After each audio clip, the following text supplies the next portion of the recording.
Hi everyone. Welcome to Algonquin College's College Essentials Q&A webinar. My name is Michelle Heavey and I work with the AC Hub and I coordinate orientation and student events. So we're pleased that you are on this webinar and taking the right steps in the orientation process and getting you on a path to success at Algonquin College. Before we get started, I just want to go over a couple of housekeeping items. So this webinar is being recorded and will be added to the algonquincollege.com/orientation website. If you have a question, please use the Q&A tab and write your question there, and we'll get to your questions after the presentations.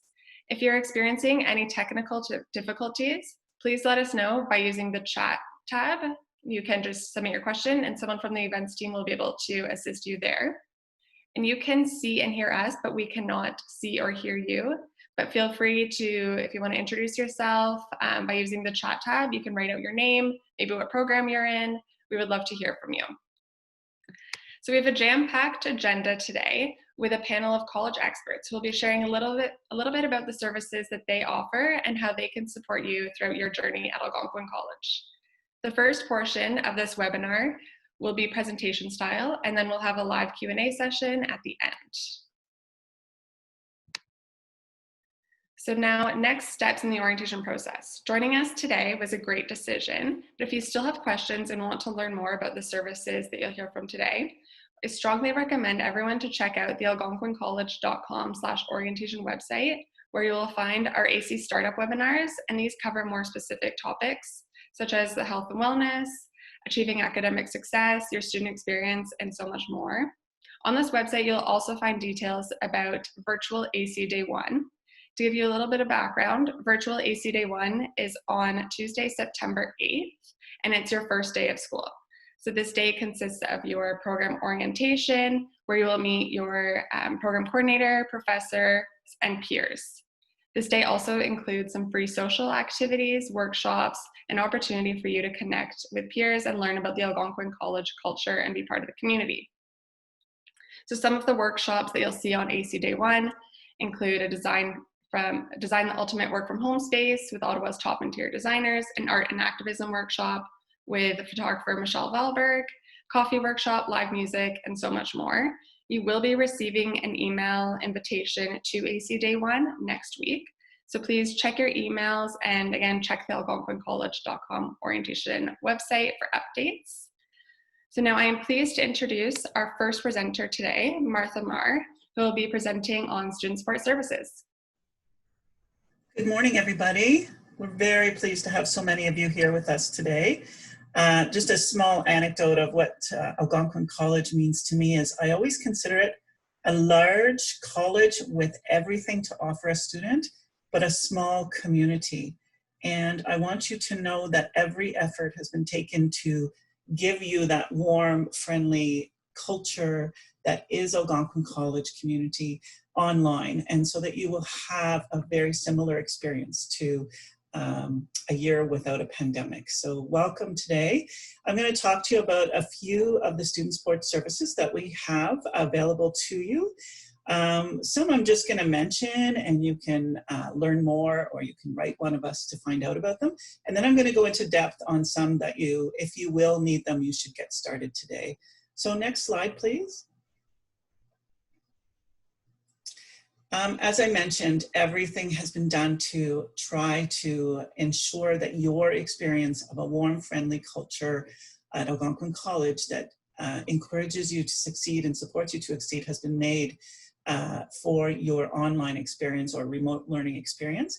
So I want to let you know that because your health and safety is so important, and during the pandemic, things have moved online, that all appointments for things like counseling and employment support and tutoring support and providing you a mentor or a navigator that are senior students to you, that has all moved online. And there's pretty much no service that existed that you cannot access online this year. So you will be well supported, and you can find those links on the orientation page. Next slide. Here are some of the services. There are plenty more across the college, but these are the services that you can find at Student Support Services, which is mainly located in E-Building. We call that the Student Commons building.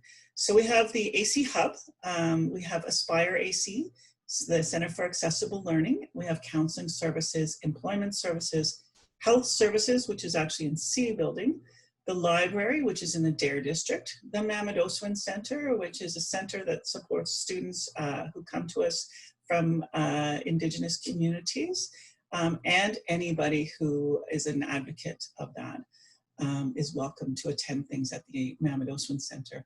The Office of the Ombudsman, Peer Tutoring, Project Lighthouse, which is a project at the college that sets you up so that you can prevent any kind of sexual assaults at the college, and you can learn about how to set things up so that everybody's safe. Student Learning Center, the Test Center, the Umbrella Project, which is a project that helps everybody to put harm reduction practices in place while maybe using substances or going to parties, that kind of thing. The Volunteer Center, which offers you many opportunities across the community and across the globe. And again, things have moved virtual, so you still have opportunities to volunteer and get credit for anything that you do outside of your academics. And then the Welcome Center, which is a center that helps you to access all of these services. Next slide. So one of the ones I wanted to talk to you in depth about, because you really do need to get started ASAP if you are somebody who needs this service, is the Center for Accessible Learning. And what that service is for people who need accommodations to their learnings due to documented disabilities and learning styles that require adaptation. The services are confidential and free, and you can access those online through contacting the Welcome Center. And all of that is on the orientation page. We also have a COVID toolkit that you can access, and it has everything that you need to access this service.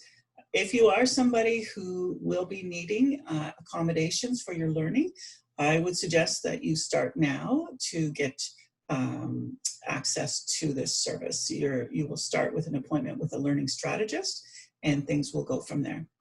Next slide, please. The other service that I wanted to talk to you in depth about is counseling services. Counseling services are always a very important part of your success at Algonquin College. We know that at any given time, 1 in 4 or 1 in 5 people will experience mental health issues as they travel through the world and journey on their life. However, we are in a very unique time under COVID-19 restrictions, and those kind of statistics are going up, and we really encourage you that if things become overwhelming or if you need to talk to a counselor, that you access this service. And again, you can access this service online. There's kind of 3 streams of expertise at the Counseling Center. One is to look at career and career clarity and career path. And so you can get some counseling with that. One is mental health, and the other is general counseling for things that are getting in your way, barriers, etc., to your academic success. Next slide, please. And then one that's dear to my heart, because I'm the manager of this program, is Aspire AC. And this program is for students who come from backgrounds where they may not be familiar with post-secondary culture, college culture. There might be nobody in their family who's been to post-secondary before to tell them the ways and means. So if you're a first-gen student, a newcomer to Canada, somebody who grew up in the care of the province, etc., the services are there for you to help you be ready for college, be confident and motivated to achieve this post-secondary credential, and when you get there, to help you succeed. And also we have some in-depth job coaching to help you enter your career. So those are the services I wanted to highlight, but please don't hesitate to go on the chat and ask about other services or contact us at a later date and look at the orientation page. Thanks very much.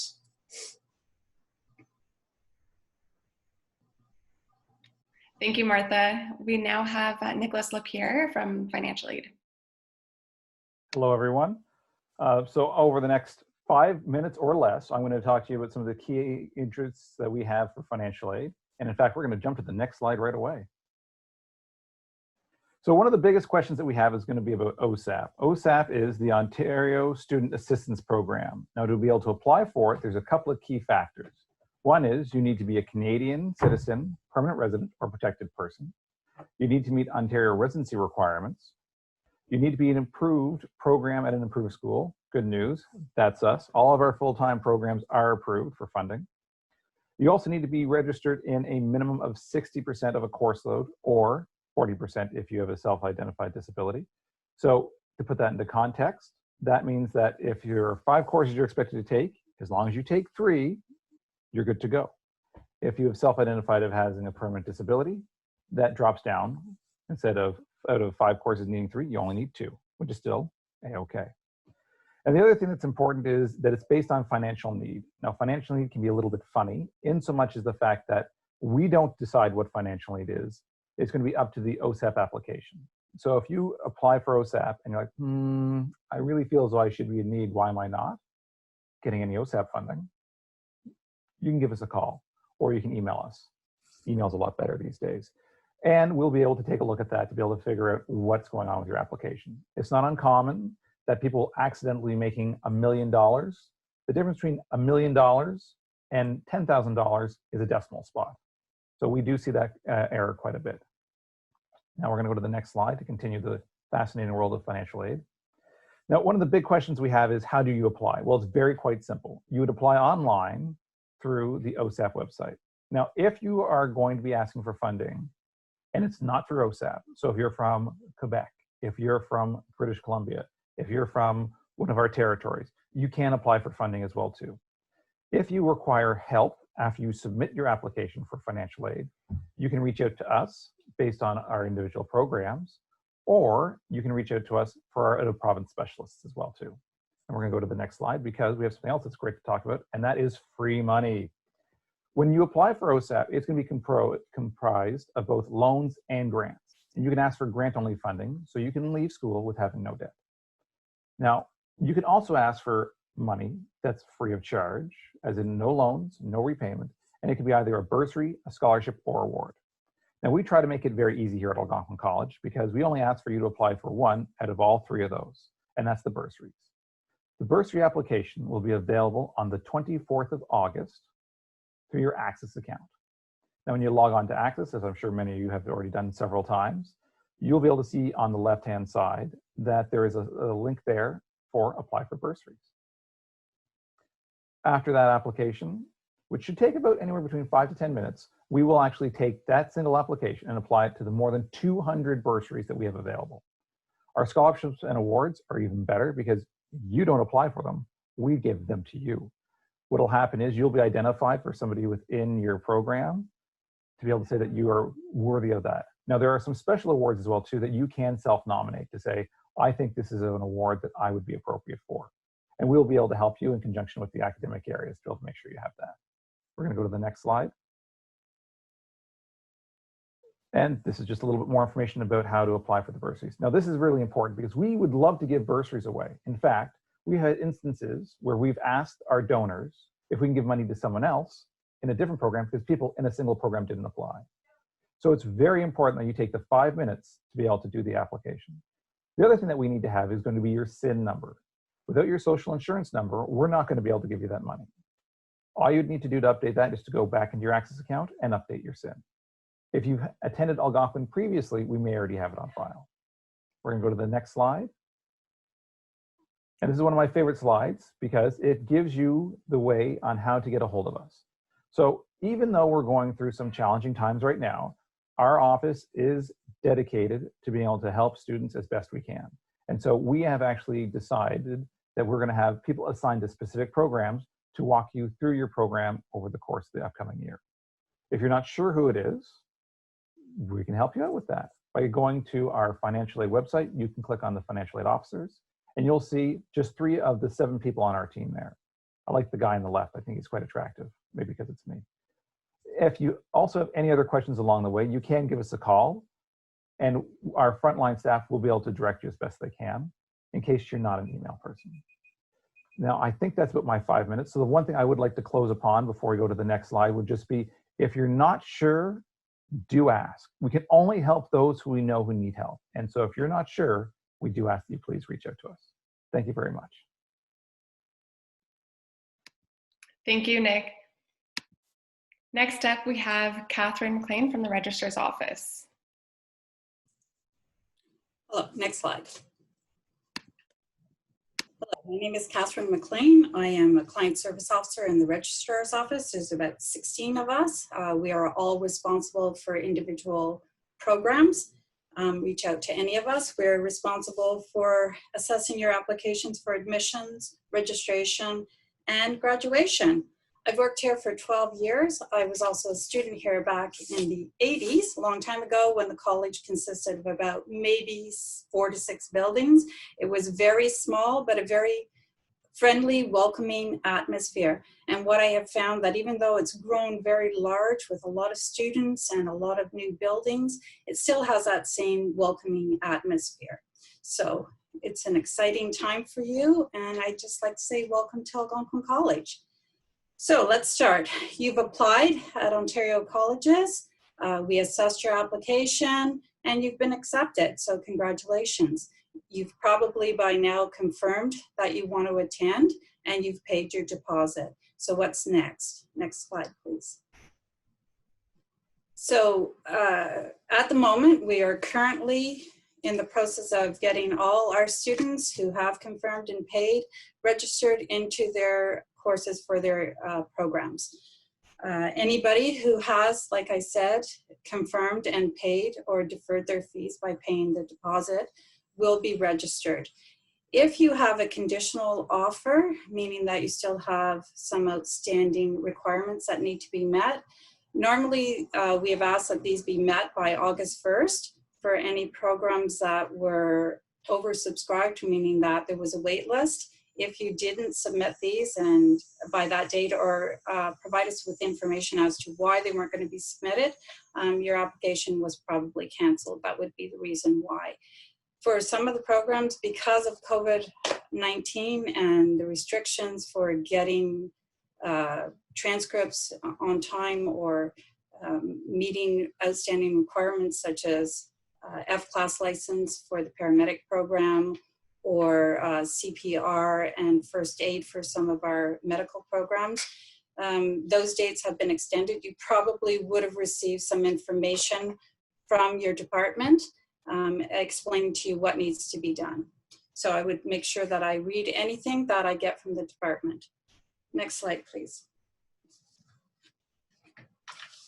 So as I said, the registration is in the process of being completed. It should be done by the end of this week, and your timetables will be available for you August 17th on your Access account. So you'll be able to go onto your Access account and view. You should have been given all information about what your student number is and how to log on to your Access account and view stuff there. If for some reason you have conflicts or conflicts with a work schedule, you can change your timetable or attempt to make changes to your timetable between August 17th and September 9th. You do this on your Access account again. It will be in the tab on the left-hand side under the bold heading courses, under drop add transfer. If for some reason you can't change it, there's many reasons why that. Some of the programs, the timetable is set for the group that you are in, so it might not allow you, the section might be full that you want to change to, so it might not allow you as well. In that case, I would suggest that you reach out to your program coordinator or your student success specialist just to see if there's anything that can be done to make these changes to help accommodate you. Next slide, please. We'll go on to the next one. So you can, your Access account is your personal account. It tells you everything about your profile, the courses that you're taking, that you're going to be taking, that you have taken, anything that you need to do, you can do on here. So as I said, you can view your timetable starting August 17th. You can drop, add, transfer, transferring sections if you don't like the section that you're in, adding a course, dropping a course. I would just like to advise you that if you're planning to drop a course, I would make sure that it's not a prerequisite for a course that you need to take in the next term. I always suggest that a student speaks with their coordinator or their student success specialist before proceeding with this, just to ensure that it's not going to cause any trouble down the line, or that it's not going to drop you to a part-time status, which could affect your OSAP funding. And you don't want that to happen, or your UPass if you're planning to do that. Transfer of credit is another thing that you might be interested in looking into, and if you are, I would suggest that you do that sooner than later. Transfer, an exemption is if you've taken a course somewhere else and you feel that one of the courses that you're taking in your program currently, that you've already covered this in another course that you've taken either at Algonquin College or at another post-secondary institute, you can apply for exemption. This can be done on your Access account as well. If you've taken the course at Algonquin College, you would apply for an internal exemption. There's no cost for this. You don't have to supply any transcripts or anything. You just need to do the application right there on the thing, on your Access account. If it's an external exemption, that means that you've taken it at another post-secondary institute. It is a cost of $10 per course. We do need you to provide us with official transcripts showing that you have successfully completed the course. The minimum grade that you require is a C, so a 63 to 66% on that. And we do need the course outline. So all of that information needs to be provided when you do the application for an external exemption. If you don't provide that, we're not going to go through with that.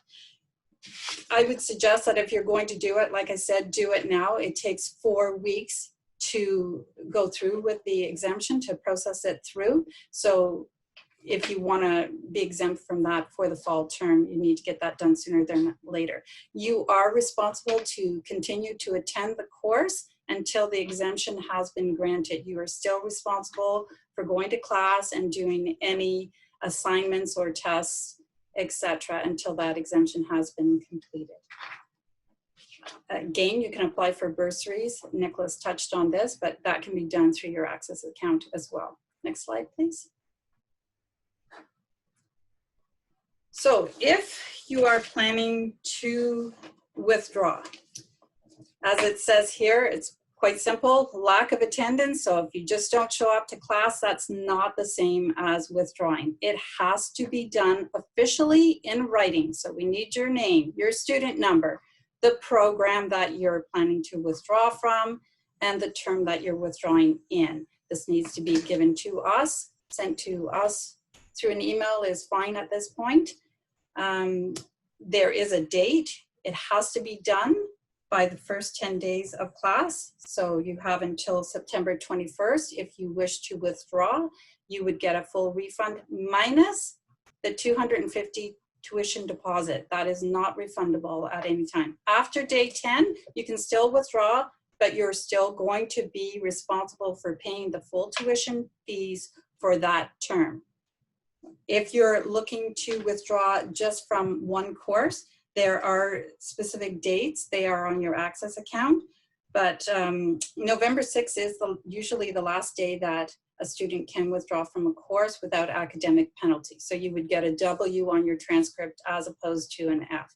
So I would be very aware of these dates. And if you're looking to withdraw, I would definitely speak to somebody before that, especially if you're withdrawing from a course, just to make sure that it doesn't affect future terms and not being able to take a course in the next term because the course that you're dropping was a prerequisite. So just speak with somebody before you go ahead and do that. Okay, next slide, please. So here's some information on how to contact us. As Nicholas said, we can't answer your question if you don't ask it. So if you're not sure, please reach out to us. We have many enrollment service specialists who answer the Ask Us at algonquincollege.com and the admission at algonquincollege.com emails. If I had one tip to give to you, I would say make sure you know all your important dates. That is available on our website. If you go to the registrar's office, it does give a list of important dates. I would know the withdrawal dates, the midterm break dates, assessment week at the end of December, when that is. I would get to know who my contacts are in my program. So my coordinator, my student success specialist, my client service officer in the registrar's office, your financial aid officer, and your chair. These are important people that you're going to need to be in contact throughout your journey at Algonquin College. So this is a really exciting time for you. I know you're going to do great. Have fun, and welcome to Algonquin College. Thank you. Thank you, Catherine. Next up, we have Olivia from Campus Services. Hi, everyone. My name is Olivia Routliff, and I am actually an alumni of Algonquin College. So I do understand what you're going through as a new student or a returning student, and I'm excited to have you all on campus. So today I'm here to talk to you a little bit about Campus Services. So next slide, please. So there are several areas that actually fall under the Campus Services umbrella. These include food and conference services, print, retail services, parking, locker, and card services, as well as residence. Next slide, please. So there will be food services locations open on the Ottawa campus for the fall 2020 term, and this will provide a variety of options for students and employees who are studying and working on campus.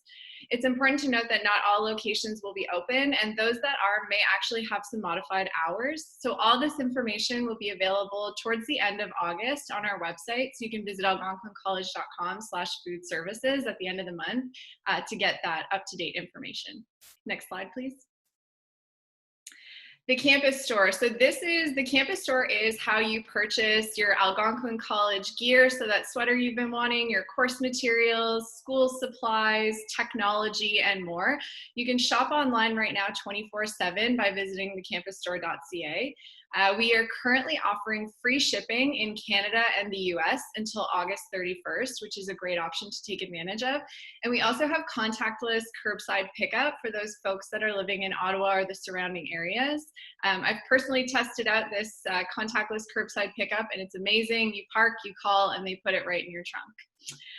Now, if you have any questions or you need assistance with an order or anything, you can always email the campus store at algonquincollege.com or give us a phone call, and I can put the phone number in the chat later. Next slide, please. So printing on campus, Algonquin College provides 100 8.5 by 11 black and white prints each term to full-time students who have paid the IT fee, and this is the case for the 2020-2021 academic year. This will show up as a $10 print balance, which is added to your account at the start of the term.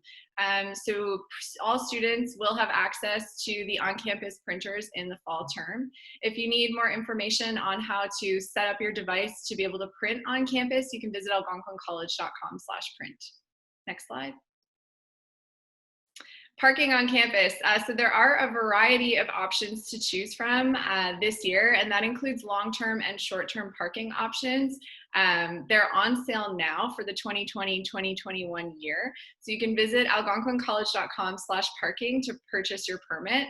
We are not selling permits in person, so you do have to go online to purchase that permit. And just so you know, this year we're actually permitless. So it's a nice little sustainable initiative that we've implemented. So you no longer need to hang a permit in your car. Your license plate is actually now your permit.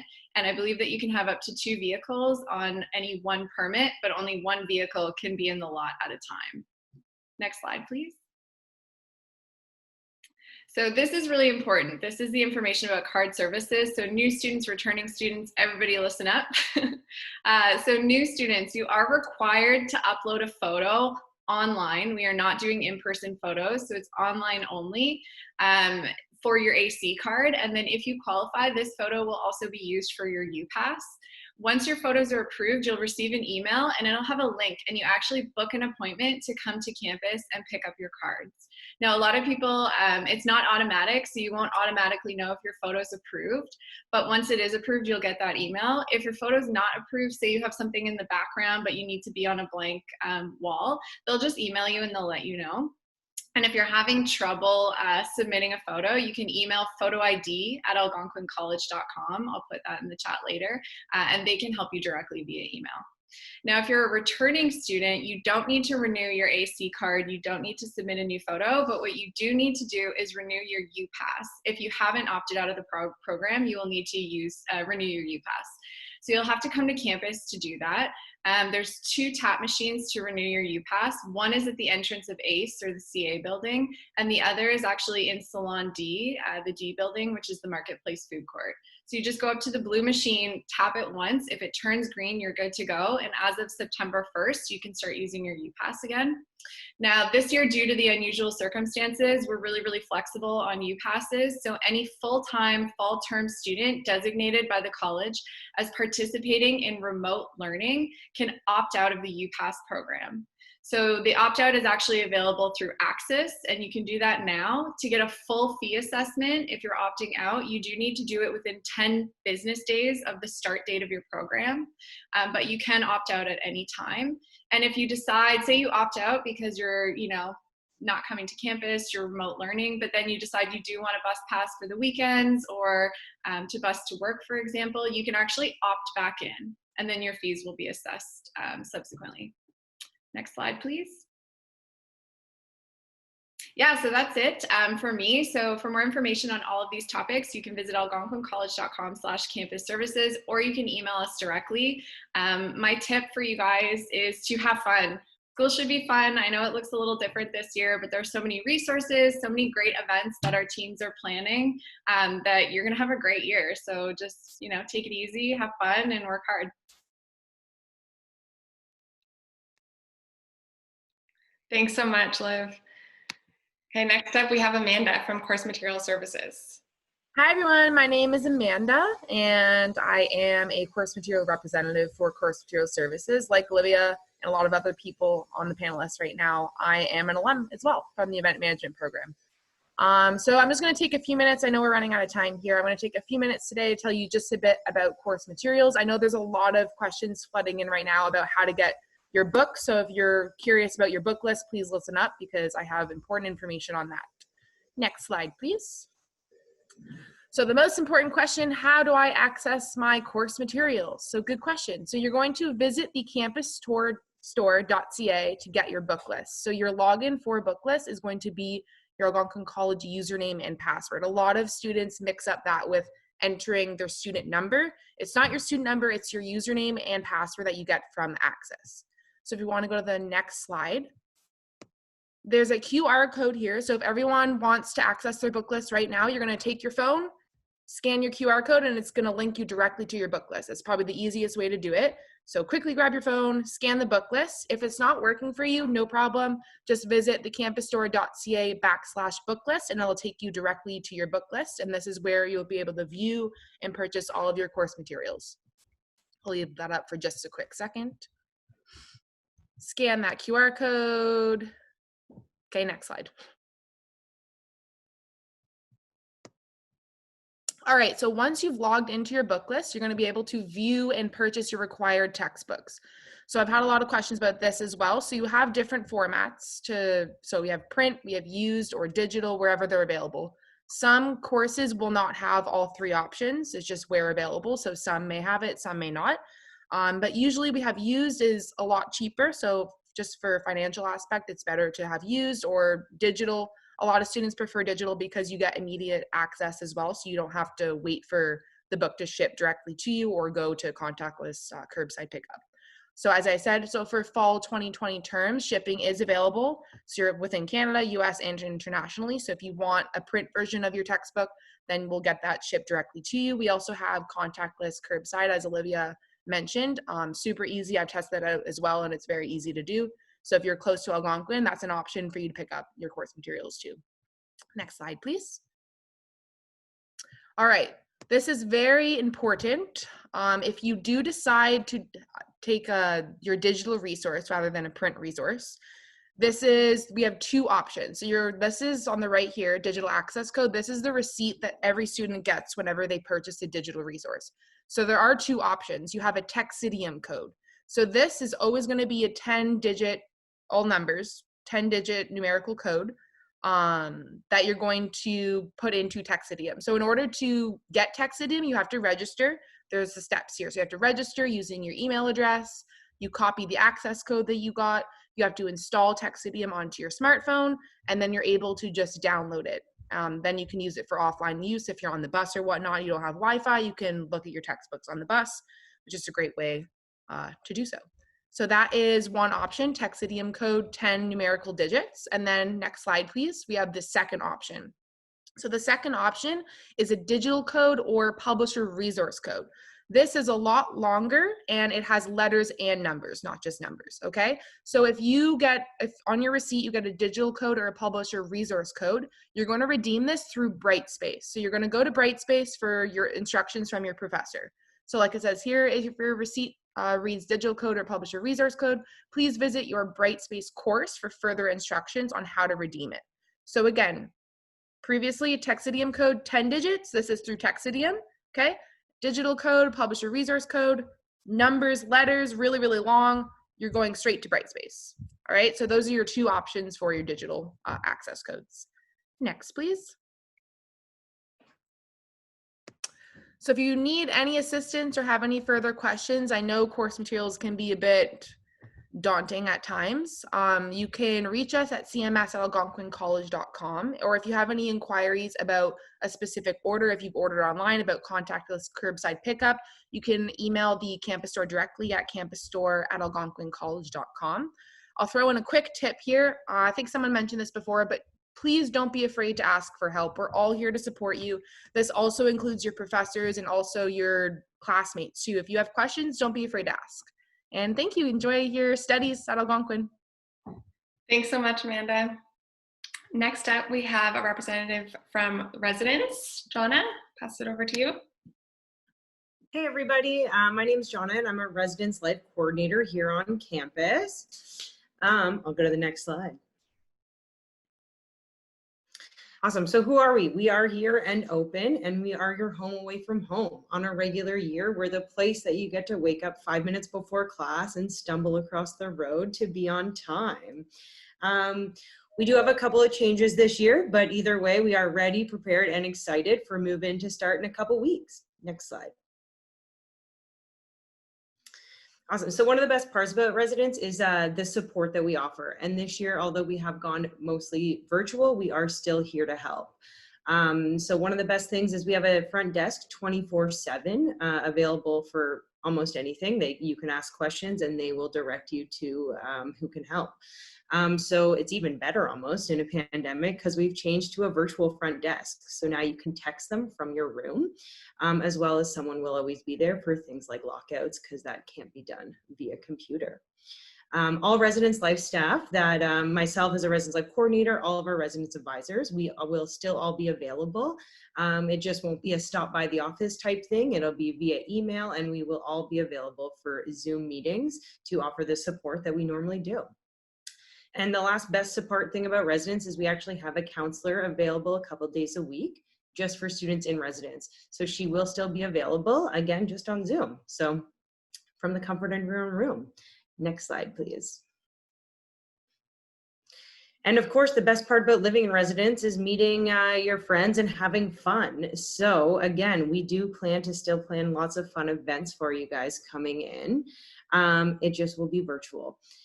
So we still have lots of weekly events being offered, such as our craft making, our free food community kitchen, games nights, Netflix parties, and more. So we're going to actually bring events to you. So anything that you need supplies for, craft making, food for recipes that we'll be making, we're going to deliver right to your door, and then facilitate the activity on Zoom and pick up the supplies that you don't need after. Again, something almost even better. And we have our Algonquin Residence Council that we encourage everyone to get involved, kind of like an advocacy group and where you can have your voice heard. Next slide. And that is it. One tip I have for you is being on campus at Algonquin is one of the few times in your life you'll be surrounded by so many awesome available supports. So use them all. Try them all once. Welcome, guys. Thank you so much. Next up, we have Patrick Newell from the Students Association. You can just go to the next slide right away. Hey guys, so my name is Patrick Newell. I'm the Senior Manager of Student Life for your Students Association. Our Student Association is quite big on campus. We have offices on all 3 campuses. So I'm gonna do a little bit of rundown of what we are, and then we'll go from there. So we're a nonprofit organization that's separate from the college, but we work with the college on behalf of students. We're overseen by a board of directors, which are 9 students. We have a president, Emily Ferguson, and Robbie Richer, who's our vice president. The rest are just general directors, and they're assisted by a team of full-time staff. So we run and manage different facilities and services on campus, everything from events to clubs, our food cupboard. We oversee the health and dental plan, our Algonquin Commons Theater, and much more. Next slide. So we oversee all of the athletics programming that happens on the Ottawa campus. Currently, we have a 15,000 square foot fitness facility. So we oversee all of varsity sports, so soccer, volleyball, rugby, and basketball. We also have an impact zone, which is an MMA boxing studio on campus, and intramural sports. So these are sports that you can play in between classes. Obviously, this semester is going to look a little bit different, but we are going to offer things like shooting hoops in the gym and things like that. We're also currently building an athletics and recreation center on the Ottawa campus. So if you do get a chance to come to the Ottawa campus, or even if you're out for a drive and you want to stop by Algonquin and check it out, the Athletics and Recreation Center, it's just getting the siding put on the building right now, so it's very exciting. It's a new 150,000 square foot athletic center that'll be on campus and open next year. Next slide. So some of the services we offer students, the health and dental plan, we get a lot of questions about this. We only manage the health and dental plan for full-time domestic students. So if you are a Canadian citizen, we will manage your health and dental plan. All students get a free health and dental plan. Well, you pay for it with your college fees, but you're covered for the whole time you are a student. I'm sure Sue will talk to this for international students when it gets her turn, because we don't cover international students, but there is an option for you to opt into our plan if you need different coverage as international students. Grad photos, this is something that we're continuously doing. So right now they're taking place at a hotel off campus, but I think every student, especially with convocation this year, is being a little bit different. But when you do graduate, we will offer an opportunity for you to get grad photos done. Food cupboard, which is our food bank on campus that helps supply students with up to 3 to 5 days worth of food. If there's any issues there, we can help with that. Housing, so if anyone's looking for a place to live. Myself, I would recommend residence. I love residence. I worked there for a number of years. It was where I found my community at Algonquin. So I would definitely recommend residence, but we do offer housing ads if you're looking for an apartment or a different opportunity to live off campus. Grad funding, so when all students graduate and you want to have a party with your friends, we provide funding for that. And employee network funding is funding if you want to bring in a guest speaker to a class, hold a social event with your class or a networking event, so on and so forth. Next slide. Student life. This is the department that I oversee. So we throw obviously a lot of different events and exciting things that happen on campus. Those are all moved virtually for the next semester. But we're proud to offer all of these things virtually. So events, we do tons of dirty bingos, trivia nights, open mics, concerts, all sorts of things that are happening online.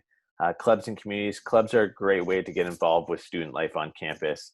You can really start a club with anything that's out there, from salsa club. We have a photography club right now. We've had horseback riding, a butcher club. There's all sorts of different clubs we've had on campus. They're very exciting. Our Wellness and Equity Center is a space dedicated to the 2S LGBTQ and BIPOC community on campus. So we run events out of that space and offer resources for those student communities. And class reps are students that represent each academic program and bring academic concerns forward to the Students Association. Next slide. So some of the different venues we offer, the Observatory, Starbucks, and the Algonquin Commons Theater are located on our Ottawa campus. Our Pembroke campus, we do have a campus bar there called The Landing, and our Perth one, we have a fitness zone there as well. It's quite small. But these are different examples of different venues that we operate. So when campus does reopen, feel free to stop by, grab a coffee at Starbucks, lunch at the observatory. It's our campus bar. And you can see a concert or some type of show in the Algonquin Commons Theater, hopefully shortly. Next slide. Thank you. My big tip for online students, I would say follow us on social media. We do tons of different things, great things through social media. This year and this semester will be a little challenging, but social media is a great way to keep a community and keep connected to Algonquin students. Thank you. Thank you so much, Patrick. Next up, we have our International Education Center. So we're joined by Sue and Sonia. So thanks, Michelle. Hi, my name is Sue Hodgins, and I'm here with my colleague Sonia Bell. We're one of 4 international student advisors in the International Education Center. I'm just going to briefly go through a couple of slides that we have, because I know, especially for international students right now, it's a very, very challenging time. For those of you that did have your study permits approved prior to March 18th, we're hoping that you will be able to come to Canada. We're aware that the travel ban is still in effect until August 31st. My best tip for you is please reach out to International for those of you that are just arriving. Also go to our international website, International. Like when you go to Algonquin's homepage, you go to International, and please go to the Start Up section. I'm going to go through the slides briefly, and then I'll just talk a little bit about getting started with your studies. So next slide, please, Michelle. So as Patrick previously mentioned, international students are covered through the International Education Center. You all have mandatory health insurance coverage through GuardMe, which will be effective as of September 1st. For those of you that will be starting your studies remotely offshore, you will be able to potentially opt out if you are still studying from your home country. You'll receive further information via your Algonquin email the beginning of September in regards to the changes. Next slide, please. So we have a lot of support services that we offer in international. We do workshops in regards to your IRCC documents, in regards to your study permits, your work permits, your visas, important things that you need to know. So please, at any time, feel free to send us an email. This is our generic email at iecsupport@algonquincollege.com. Next slide, please. We also have an events calendar. So that's another great place to find out information of all the events and activities that we're running for international students. We do a lot of joint programming as well with AC Hub through the Students Association, and there's lots of fun activities that we have planned for the future. So please check out the calendar and then register for any of the remote links and events that we will be offering. Next slide, please. Peer tutoring. If, as Martha mentioned, if you're studying or if you're struggling with your studies when you first start getting online, please don't wait to reach out for help. We do offer 10 hours of free peer tutoring through the Student Learning Center if that's something that you might need while you're starting to adapt to your remote studies. So please reach out. We will offer that as well to international students. Next slide, please. We also run an international peer mentorship program that's run through our events coordinator, Natalia, who I'm sure you'll find and meet her quite frequently. She does run a lot of our social media campaigns. So please join us on social media. That's another great way to find out what's happening. Next slide. So this is for current students that are incoming. I would say this would be the most important slide that we have for you. So as I mentioned, please go to Algonquin College, the international page, and go to the startup button. So 3 important things that you should be doing is we do have a checklist there, a startup checklist. So if you download the checklist and start doing the things off of the checklist are there. If some of you require letters for entry to Canada, there is a process that you need to follow. So all of that information is on our startup website. So if you need if you need arrival services, there is also a self-isolation program where you have to declare, and for 14 days you will have to self-isolate once you come to Canada. I know I've seen a few questions in the chat for some of you that are still waiting for study permit approvals. Again, the only students right now that can move forward are those that were approved prior to March 18th. If you're still waiting for either stage 1 or stage 2 approval, please keep in contact with the international recruitment team, and you can email them at international@algonquincollege.com. We also are planning international orientations, and all of that information is on our website. So for example, September 4th and September 9th are orientations for our academic students. September 3rd, if you're going into the English for Academic Purposes program. And I would also recommend that you download the new app that we have. We've partnered with iSent. That information again is on the website. So next slide. Thanks, Michelle. Thank you so much, Sue. Okay, now we have Melissa from our academics. Melissa? Hi, everyone. I just wanted to welcome you to Algonquin College. I am Melissa Stadden, and I am the Academic Advising and Program Orientation Coordinator. Next slide, please, Michelle.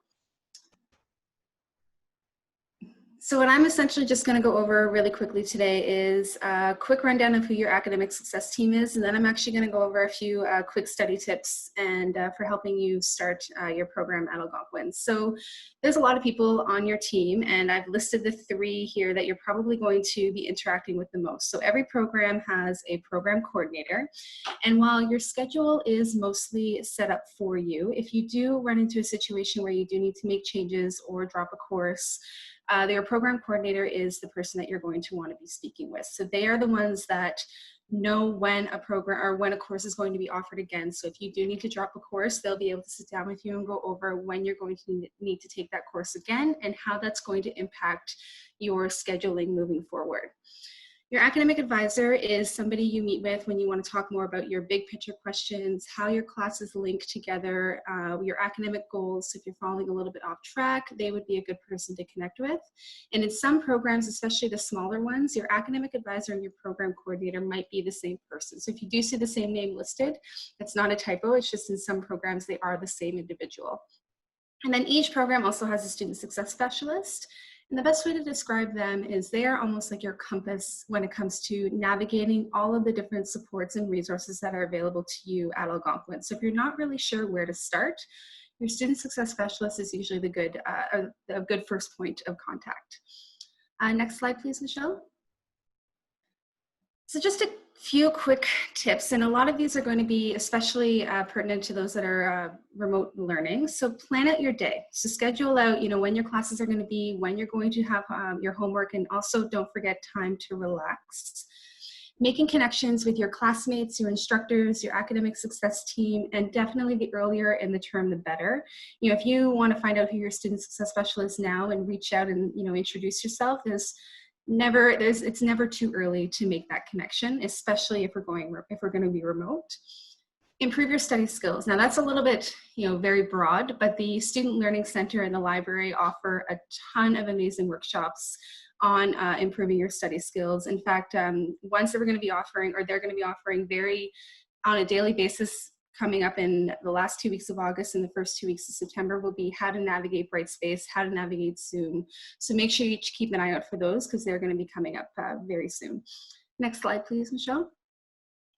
Create a regular study space, stay organized, and eliminate distractions. This is especially important at home, something I've struggled with myself with working, but it really helps to establish a routine and a place where you go that is specific to when you're going to be studying and when you're going to be watching your classes. Hold yourself accountable or find someone to help hold you accountable. So a classmate, a family member, a friend.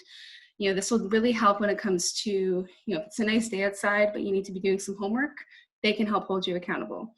And set a goal and reward yourself after. So if you finish an assignment or you finish a reading, definitely take some time to, you know, watch a favorite show or go outside and take some time to, you know, be in nature. And next slide, please. So the best way to find out who your student success specialist is, we also say SSS because it's easier to say that than all 3 words, who your program coordinator is or who your academic advisor is go to our academic success website. So it's just algonquincollege.com/academic success. And they, right at the top there, the student success specialist, there's a banner for program coordinators and academic advising. As well, we have a very in-depth FAQ. So if you just type in a question, chances are we have the answer for you. And that is everything. My one tip, I am not an alumni at Algonquin, but I will say, having worked here for 2 years already, everyone that I have interacted with has been super welcoming and super helpful. So don't be afraid to ask questions. Don't be afraid to reach out. We are here to help you. Thank you. Thank you, Melissa. Those are some great tips.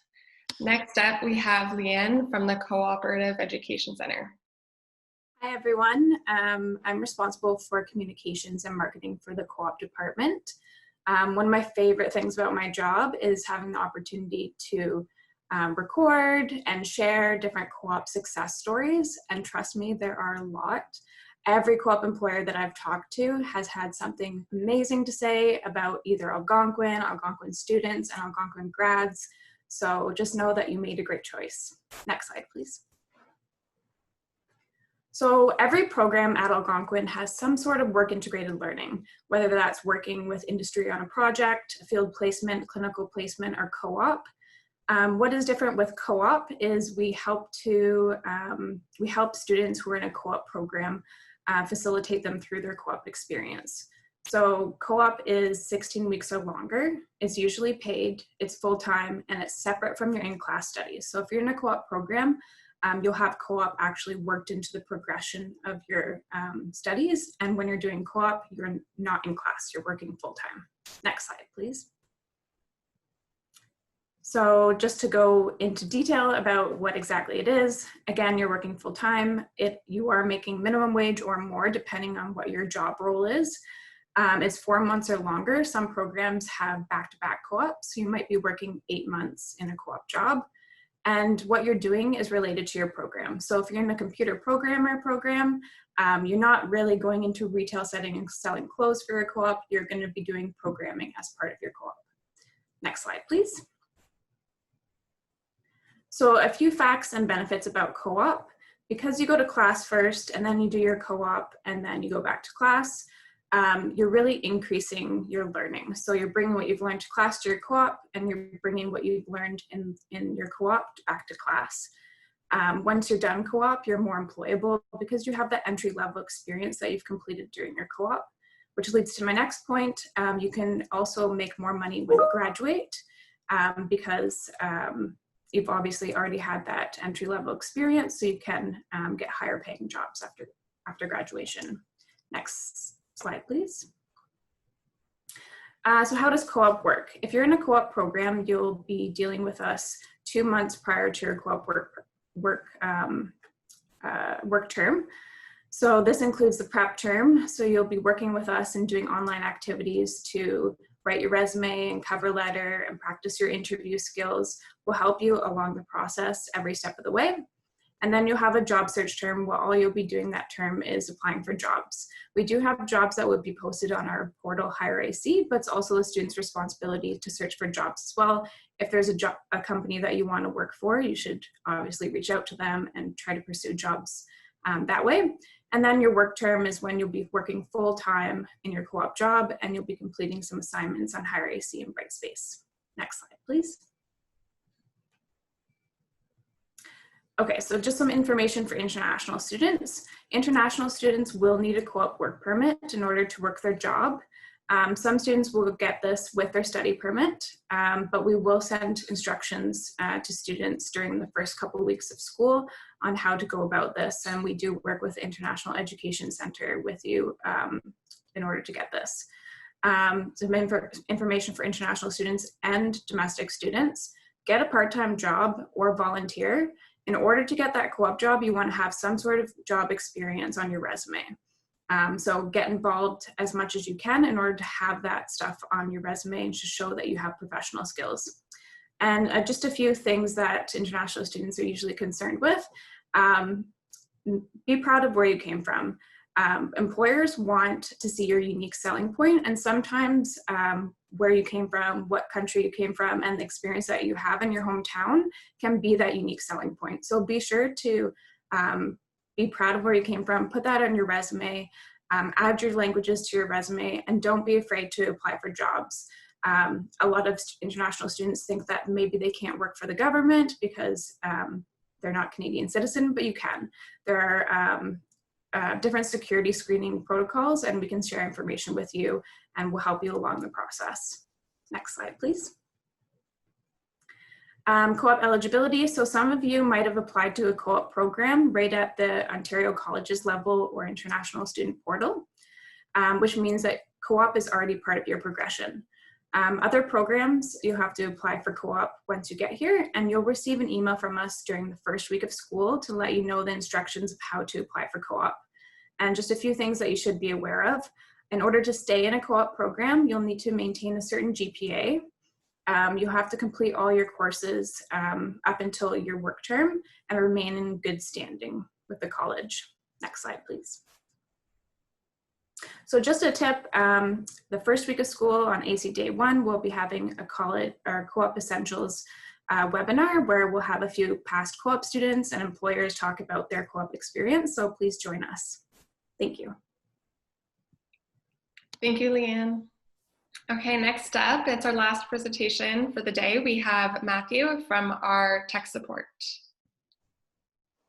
Good morning, everyone. My name is Matthew Wally. I'm a senior case resolution technician with ITS. I work with the service desk. So if you run into an issue with your educational technology or software, your support request is going to come through our team down here at service desk. Next slide, please. So a big part of learning at Algonquin College is your network account. Your network account is retrieved from Axis, A-C-S-I-S. Whether you're a returning student or you're a first-time student, there's a slightly different method of signing into Axis. For first-time students, your default password will be your birth date, and you will be entering that birth date through 3 drop-down boxes. If you go to sign into Axis and you don't see those 3 drop-down boxes, that means you've signed into this service at some point before and you have set your own password. If you are signing in for the first time and you signed in with that birth date information, you'll then be prompted to create your own password and a security question for account recovery. So if at any point you do forget your password, you can recover your account. And of course, if you've forgotten your security question and your password to get access to Axis, do not be afraid to reach out to ITS. We can reset that login information. Next slide, please.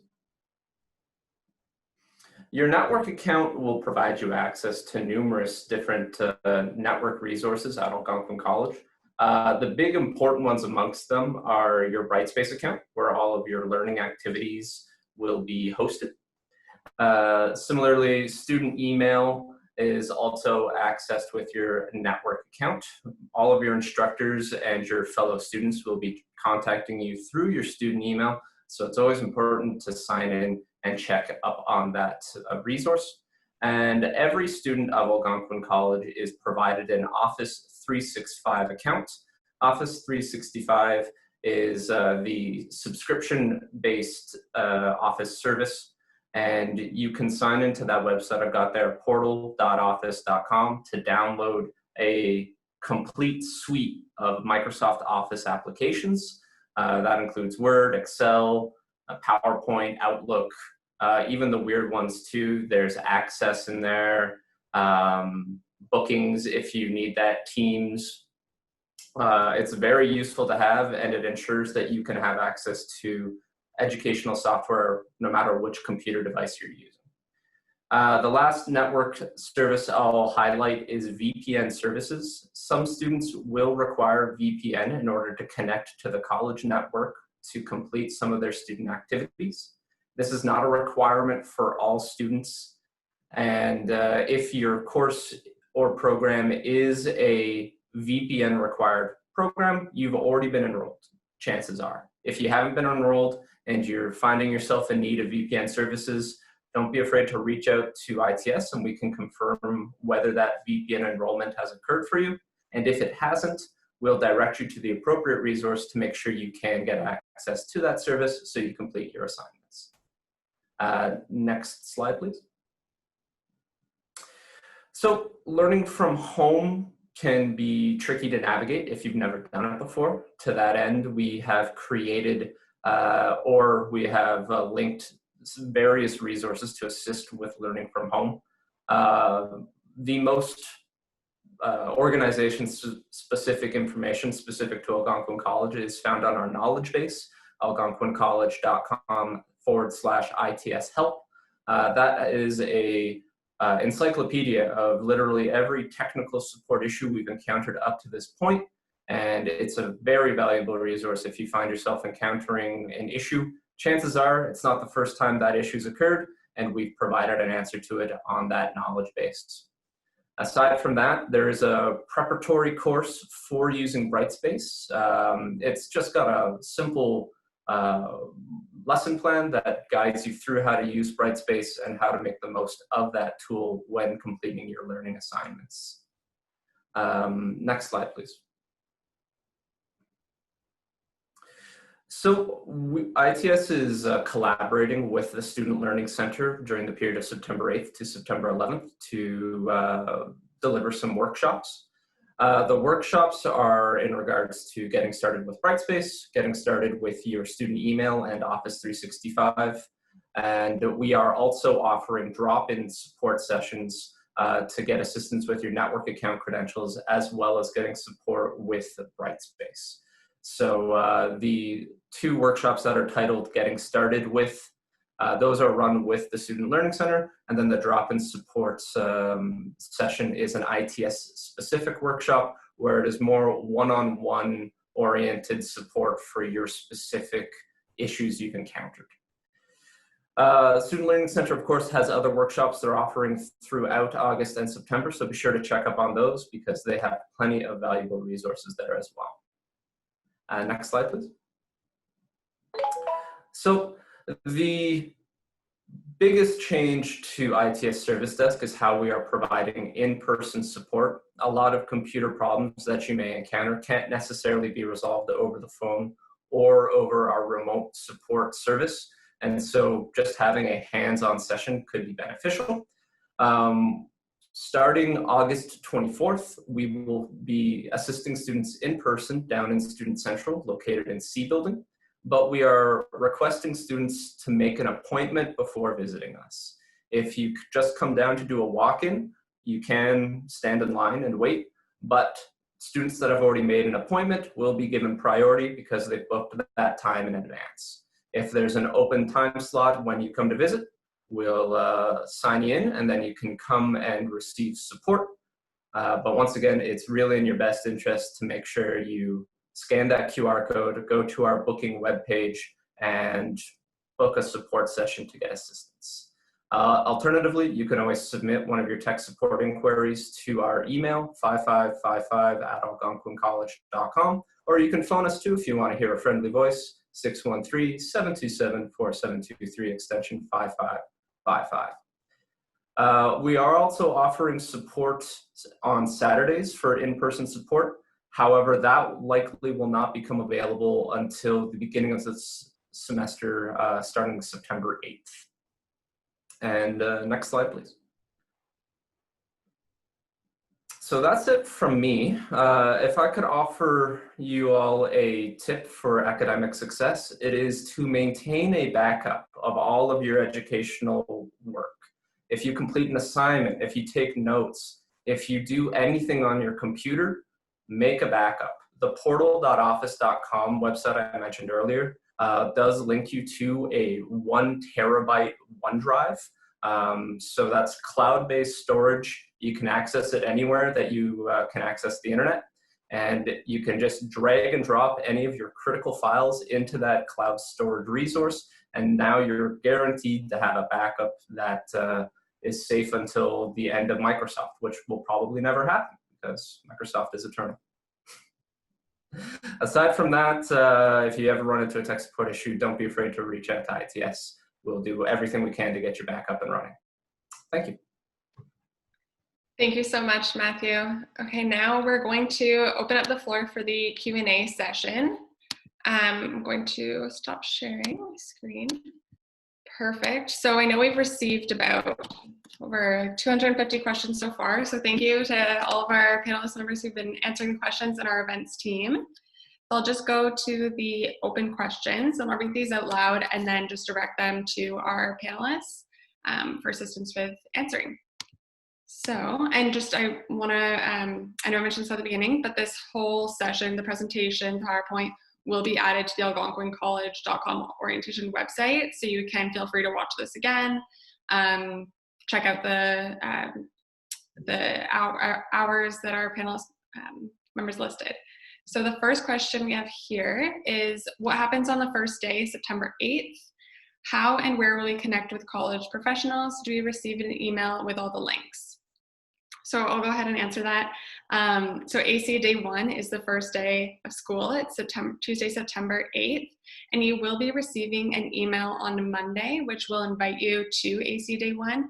And in that, you will see a list of all the activities that will be going on. So as some of our panelist members mentioned, they're hosting special sessions on this day. So you can connect with them on a more intimate and a smaller group and ask them questions directly. So for example, Co-op is hosting a session, tech support, the Student Learning Center. There's lots of sessions that'll be going on, and you will be receiving a full list of everything that's happening next week. And you can register for that session, and then you'll receive a Zoom link. So you'll want to hang on to that. And then on September 8th, you just click that Zoom link, and then you can join the session. Now, the second part of that question was, when will we receive the OSAP assessment summary? Nick, would I be able to? Perfect. The OSAP assessment summary should be available usually within 48 hours of submitting an OSAP application. Now, if there are specific documents that are required for your application, that can delay things. If you're curious or concerned, feel free to reach out to your assigned financial aid officer, and we can double check to see what could be missing, or if there needs to be an adjustment, or just help provide additional direction. Thank you. The next question we have is, through Access, will it be possible to choose elective courses, assuming they're being offered? For example, ASL.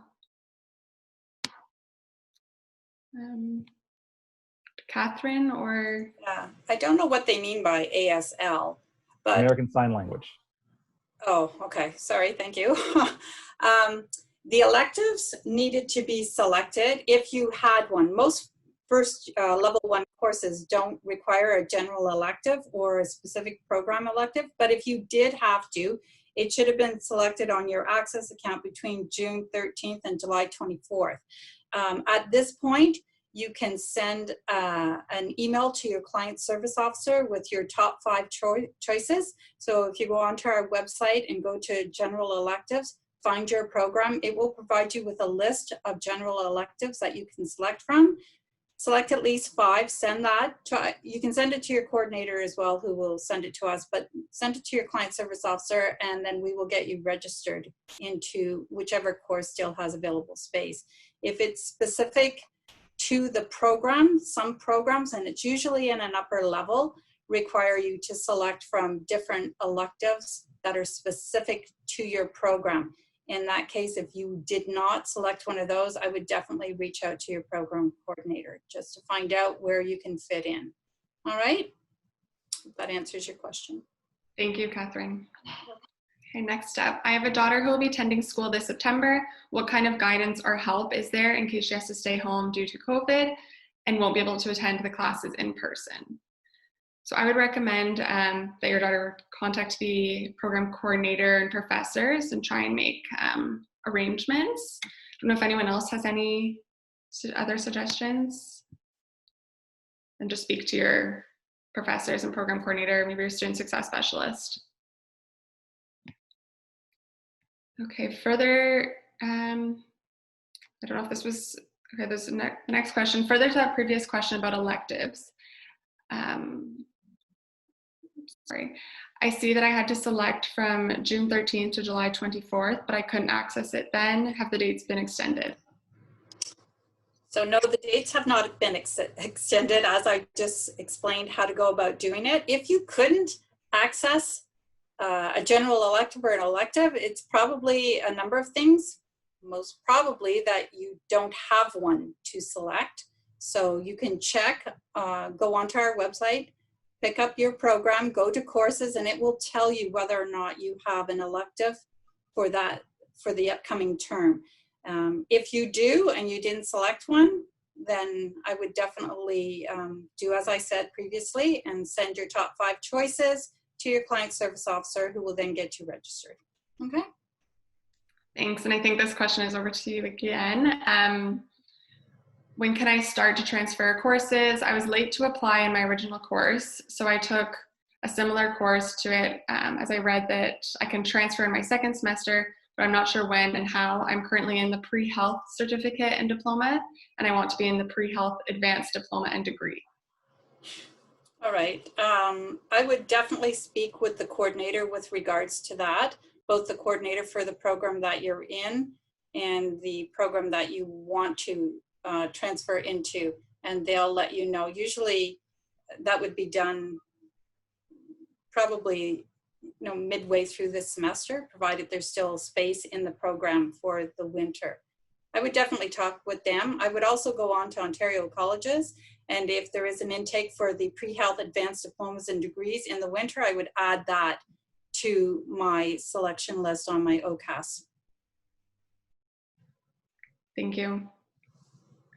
Okay, and another question. My program coordinator said I can submit to him 2 suggestions for different classes since I have equivalently taken them in past schooling. Do I have to pay extra because my tuition money is allocated only to my particular program? Megan? Thanks. Okay, I can submit 2 suggestions to him. As long as the program coordinator says that it's okay to take these additional courses that are outside of your program of study, then we'll be able to add them as long as you don't go over your full-time load. So if your full-time load is 7 courses and you're still at 7 courses, you won't have to pay anything extra. But if you go over that max load, then you're going to pay for that course, the additional courses. But as long as you're taking them in lieu of taking something else, then you should be okay. But I'd have to know what exactly the situation is. Thank you. Hope that answers. Okay, what is a written, oh, sorry, I just.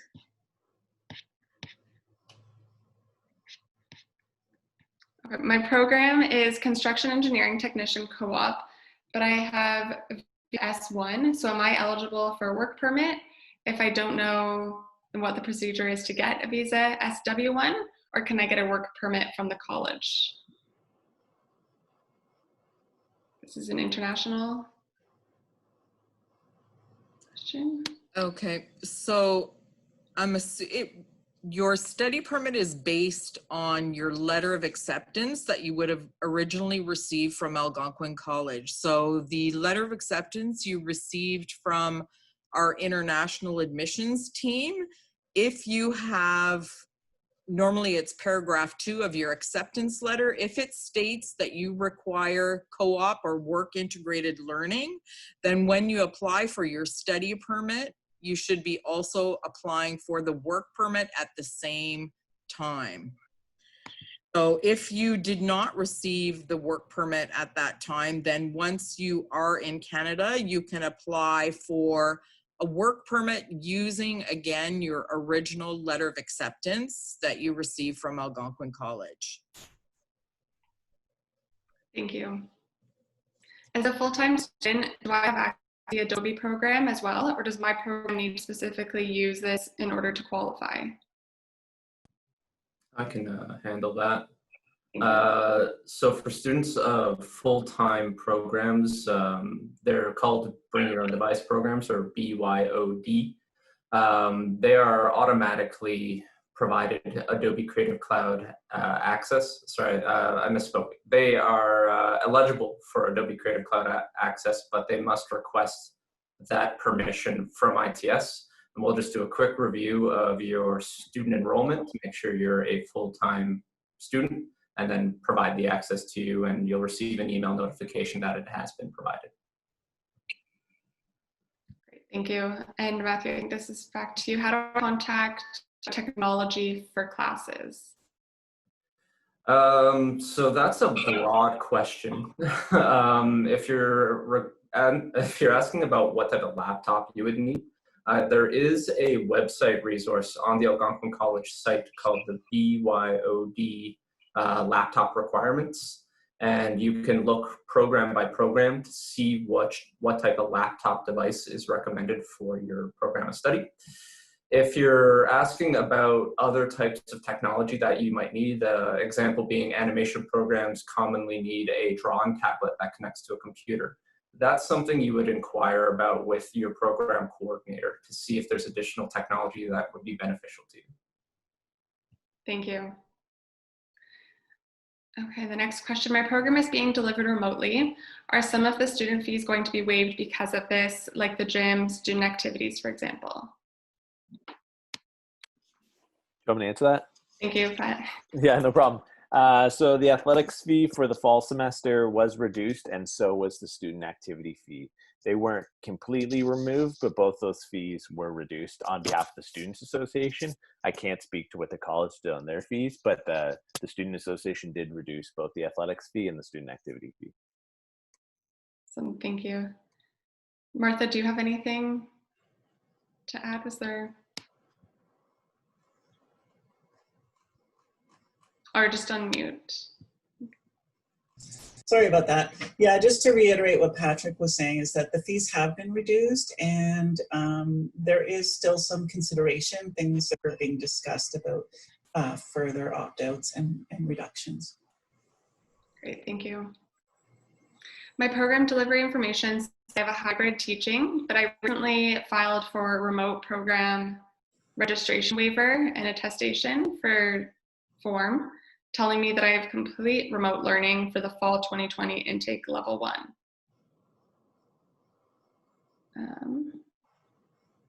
I don't know if there's a question for that. I'm just going to move along. How and when do we find out how amount in which, how do we find out in terms of fees, when our fees due? So Nicholas, I'll come back to you on fee deadlines.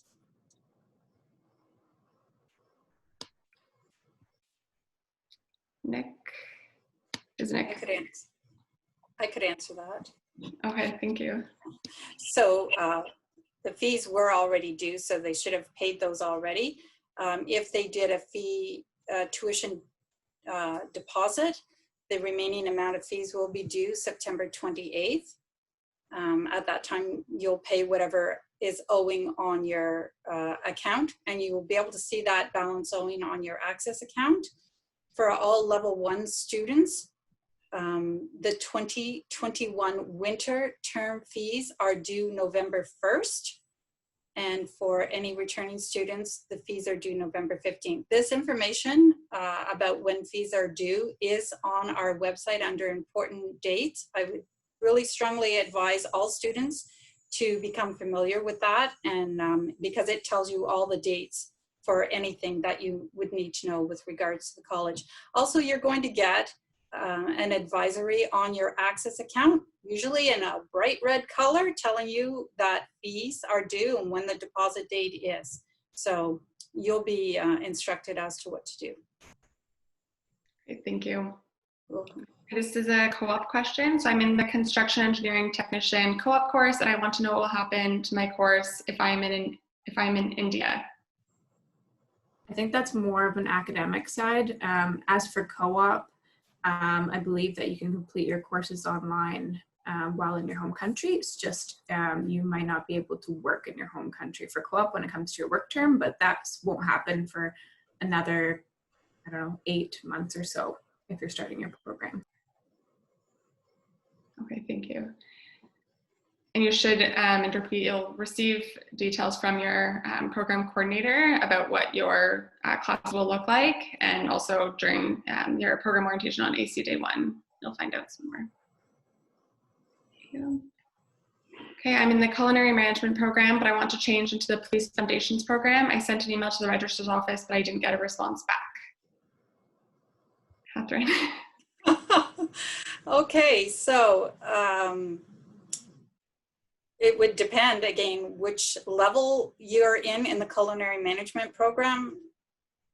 So it's kind of hard to answer. So if you're going into level 1, so you're just starting, you've been accepted into the culinary management program, first thing I would suggest is, did you go onto your OCAS account and do the application for the police foundation? So we need to see an active application there for it. Once we receive that, OCAS will transmit it to us. The next day we'll get it, we'll assess it. If you meet the requirements for the Police Foundations program, then you will be given an offer. And at that point, then you can accept the offer to the Police Foundations program and just decline the culinary management one. If you're already registered in the culinary management one and you want to transfer over to the Police Foundations program, then just a quick email to us saying that you want to switch programs and you want the fees from one being transferred to the other one. But I'm short of pulling up your file and seeing exactly what's going on. If you're in a higher level than level 1 and you're wanting to switch over, again, it would depend on what you already have, which if you want to apply for advanced standing to Police Foundations or if you want to apply for level 1 of Police Foundations. So kind of need a little bit more information with regards to that. I do the Police Foundations program, so if you want to reach out to me, mcleanc@algonquincollege.com, I'll be sure to have a look at it. Thank you, Catherine. You're welcome. Okay, I've graduated from university and sent my degree requirements through Ontario colleges, but it still says that I have outstanding requirements on Access for my graduate certificate program. Okay, so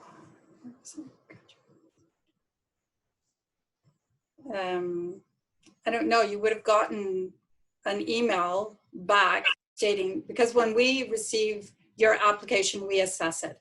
If we receive the university documents, we will assess it to see that you've met the admission requirements. If you haven't met the admission requirements, we code you, and it generates an email that is sent to you telling you what you are missing.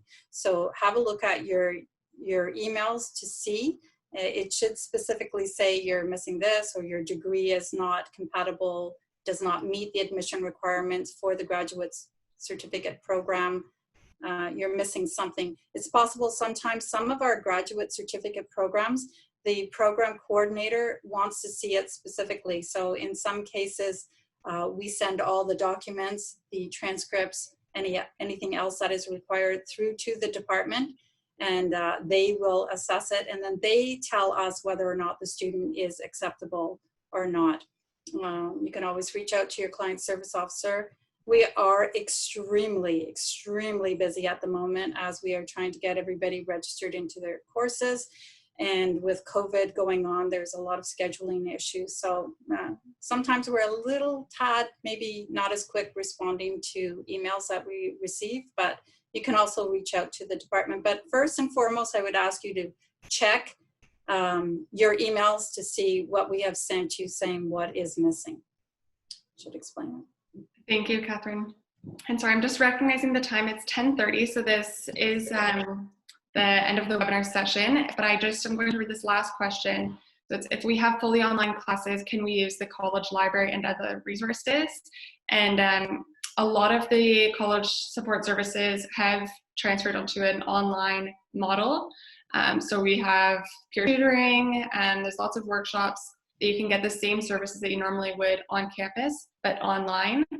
And everything can be accessed in the Student Learning Kit. There's some great resources on the Algonquin College Student Services website. I'm not sure if anyone else has anything to add to that about how we've transitioned and everything's available for the students, just as it would be if you were on campus. No, okay, I'm going to wrap up the webinar then. We will be sending out a follow-up email with some key links just based off a lot of the questions that we've received. So it's a list of just our FAQ. I want to say thank you to all of our panelist members for joining us today, presenting on your department, and all of the presentations will be added to the orientation website.